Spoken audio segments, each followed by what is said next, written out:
This is what's great about sports. This is what the greatest thing about sports is. You play to win the game. Hello?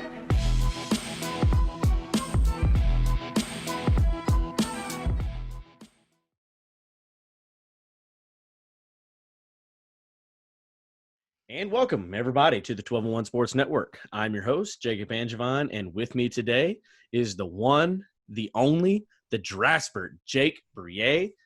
Our other co-host, Jonah the Nature Boy Blackwell, cannot be on today. He's got the day off. So it's just going to be a two-man show, just like it used to be with me and Jake. We're going to tackle the AFC North this week. We're going to give you kind of projections based on how we think they're going to do during the season. And also, Jake, our fantasy guru, he's going to give us a little fantasy insight on who we think are the best players to help you out in fantasy in the AFC North. Probably going to have some surprises. Probably going to be a consensus on some of them, but we'll see.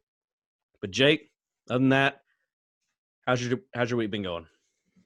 Not too bad, man. Just trying to hopefully avoid all this bad weather that's coming. Yeah, Cristobal made landfall today. From what I've been seeing, it doesn't look like it's a terrible, as terrible. Like it's like a very small tropical depression, what I keep hearing. But of course, there's going to be lots of flood and everything else. Right. Jefferson Parish? Yeah, Jefferson Parish. They were talking this morning. They said that the flooding may be gone by Monday. Oh, wow. They were saying like Monday, Tuesday at the latest. So we'll see about that. But, we'll see. So our thoughts and prayers are definitely with the people down in Cristobal, down in the Gulf. I'm not with people with Cristobal. People dealing with Cristobal down there in the Gulf. So our thoughts and prayers are with you. But let's put a little light. Let's see. How do I want to put that? Let's get into a little something more bright and meaningful. Now that makes it – fuck. What am I trying to say, Jake? Let's get into something a little more cheery. Let's get into something to take. There you go. Something to take your mind off it. Yeah, there you go. Something to take your mind off all the storms, all the bad stuff going on in the world. Let's get into a little football. The AFC North, lots of talent. Obviously, there was a lot of talent last year. We thought it was going to be a two-man race. Well, it really could have been a three-man race besides the Bengals. But the three-man race, and it really just kind of the Ravens taking it all and running away with it. You know, led by Lamar Jackson and the amazing backfield that they have. But this year it could be a little bit more interesting. Let's start with the bottom of the barrel, though, the Bengals. The Bengals had the number 1 overall draft pick, and they take Joey B., the Bayou Bengal himself. The GOAT. Joe Burrow is going to take over. Don't know if he's going to – I don't know if he'll make that much of an impact in year one, but definitely the quarterback of the future for the Bengals. We even saw with Andy Dalton – signing a deal with the Cowboys. Like, that immediately that's Joe Burrow's team.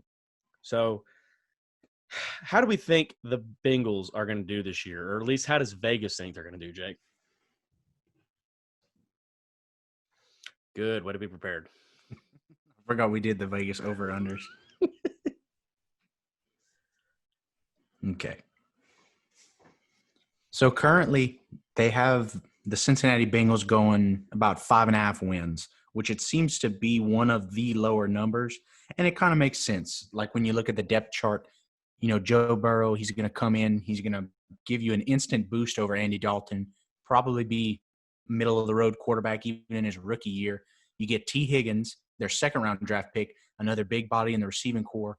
That's also not to mention the fact that they get their first-round pick from last year back, Jonah Williams, their left tackle, and you get A.J. Green back. So you have a receiving core of A.J. Green and T. Higgins on the outside with Tyler Boyd in the slot, John Ross coming in every now and then just to take the top off.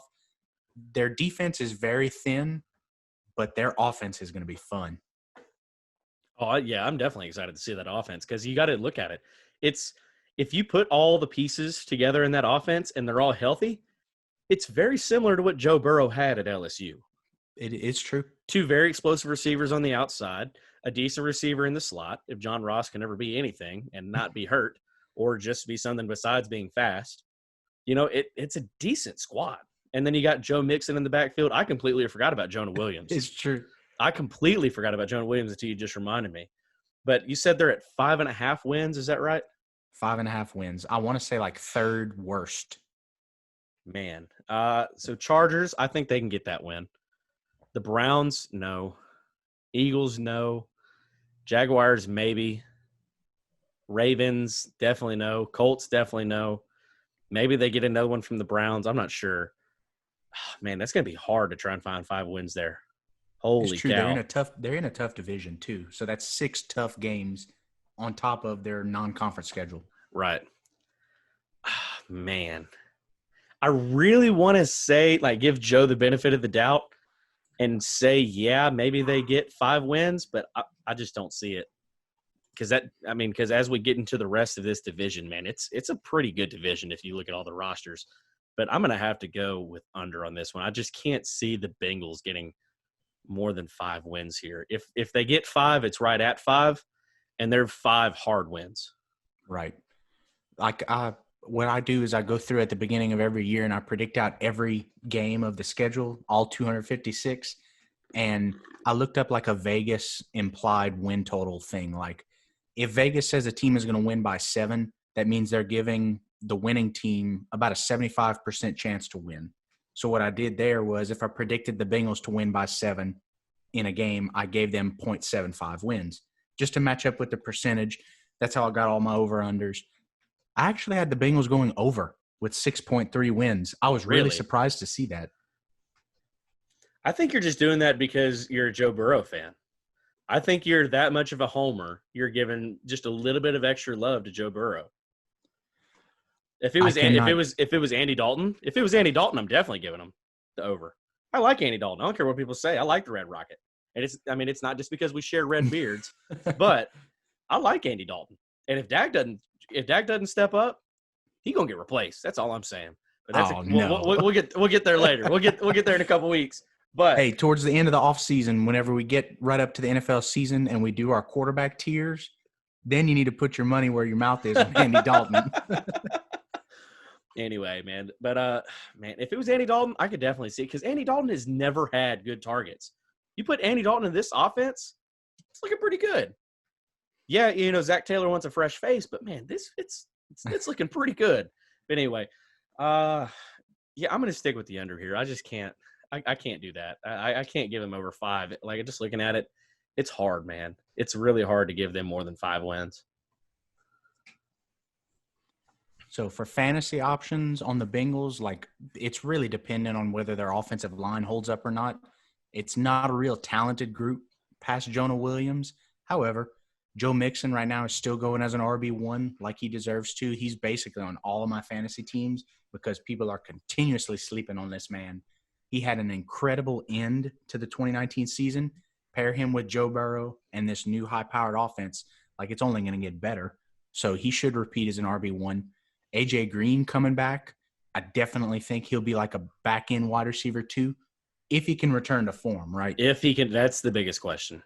If he can return to form. He's like, 33 now or 32? He was drafted in like 10 or 11, so I'd see like 32.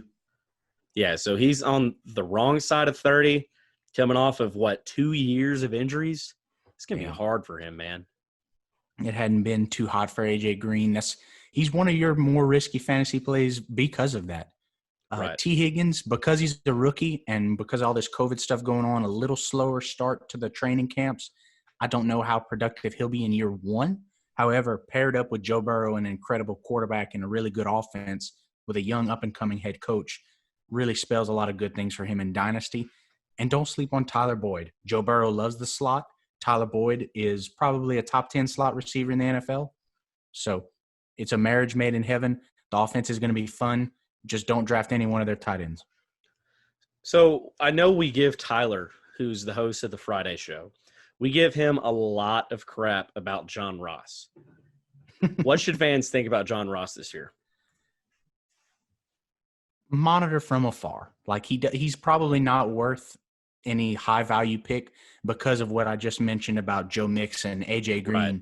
T. Higgins, Tyler Boyd. That's 4 mouths to feed. He's probably 5th on the totem pole. So I'd say monitor from afar. Joe Burrow, when he's slinging it, he's got one of the best deep balls in football. So you never know what could happen if he gets that chemistry with John Ross. That's true. I mean, John Ross, he came out like I make the comparison all the time, especially when we had the draft episode, that Henry Ruggs was basically going to be a better John Ross just because they're both fast. And I know you gave me a lot of shit for saying that.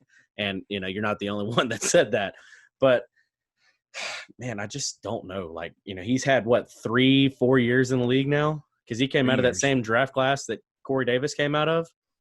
It was the same, because we all thought Corey Davis was going to be the first receiver off the board, and then here comes John Ross. So, man, it's just going to be hard. Like that whole receiving class, as much hype as we gave it, has not panned out very well. sad.